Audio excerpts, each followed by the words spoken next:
All right, let's talk about the future. Not the distant, flying cars future, but the one that's right around the corner. We're going to take a peek at how creative work is about to be completely reinvented. And by the end of this, you'll have a playbook for what it means to be a creator in 2026. This quote, it really nails the huge shift we're talking about. The whole idea is that content is no longer this fixed thing you just publish and then walk away from. Instead, it's becoming a living, breathing entity. Okay, let's make this real. Forget about a static blog post or video you just watch. Imagine a story that could actually feel your presence, react to your choices, and change itself just for you. So, how would that even work? To really wrap our heads around this, we're going to dive into a fascinating case study. It's a hypothetical project from 2026 called Echoes of the Opera, and it's going to be our guide for this entire journey. So what exactly is Echoes of the Opera? Well, think of it as a blog post, but not really. Not like anything you've ever seen. The story actually branches depending on what you click. The music you're hearing literally shifts based on whether you're reading at dawn in Tokyo or maybe dusk in New York. And the community, get this, they're not just consumers, they're basically co-authors. I know, this all sounds like something straight out of science fiction, right? But here's the thing, it's not. It's actually the result of 3 huge shifts in how we create. So let's pull back the curtain and see how the magic is actually made. The first shift, and honestly the most fundamental one, is all about our relationship with AI. We have to stop thinking of it as just a simple assistant that follows orders. By 2026, AI is a genuine creative partner. This comparison just lays it all out perfectly.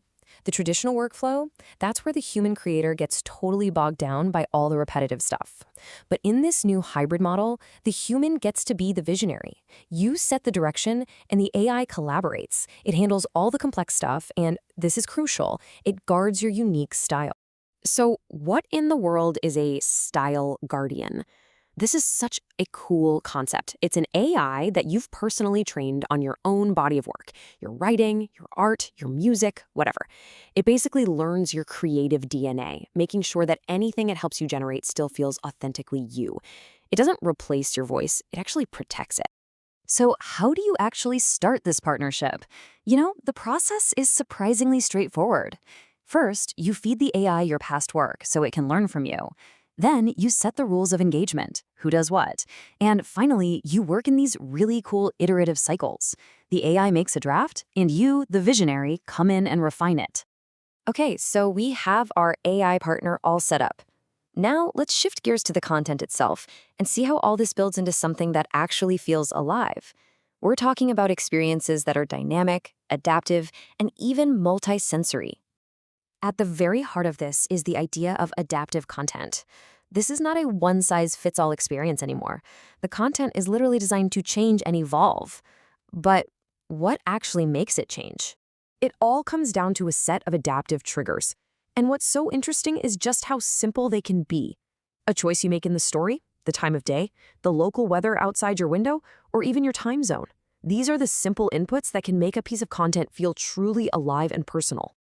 But making content live is about so much more than just text that changes. The real immersion, the thing that really pulls you in, comes from engaging more than just our eyes. We're stepping into the world of truly multi-sensory storytelling. Let's look at the layers from our Echoes of the Opera example. First, you have sound, an adaptive musical score that changes with the story. Then you've got motion, not like a jarring video, but these subtle little micro-animations that just make the art feel like it's breathing. And then you have ambience, where the very design of the page can react to your presence. Now, with all of this incredible technology, it's so easy to think the human element might get lost in the shuffle. But actually, the opposite is true. Authenticity and a genuine human connection, they become more important than they've ever been. I absolutely love this quote. You can create the most bizarre, surreal, AI-generated visuals you can dream up. But it's that little spark of human authenticity that makes it connect with people. That's the anchor that keeps your otherworldly creation from just floating away. And this new focus on being real gives rise to a really specific kind of creative business, the community-first microbrand. This is about forgetting the chase for massive scale. These brands are all about building a deep, meaningful connection with a dedicated community built around shared values and creating things together. So how do you actually build this? Well, it starts by creating spaces for direct interaction. something like a Discord server. It means you're actively asking for and encouraging feedback. And most importantly, it's about giving your community a real say in where the creative work goes next. All right, we have covered a ton of ground. The AI partnership, living content, the power of community. So let's pull all of this together into a final, actionable playbook to get you ready for 2026. And here it is, your 5-point checklist for 2026. Number 1, treat AI as a partner. 2, build content that adapts. 3, layer in sound and motion. 4, anchor your wildest experiments in pure authenticity.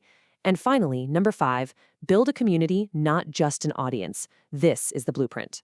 And look, if you take away just one thing from all this, let it be this. This future isn't about machines replacing artists. It's a hybrid model. It's about combining our uniquely human intuition with the incredible efficiency of AI to create things we couldn't even have imagined before. Which, of course, leaves us with one final, fascinating question to just chew on. When those lines start to blur, when AI is a true collaborator in the creative process, what does it even mean to be an artist anymore? What's our new role in a world where we might no longer be the sole creator,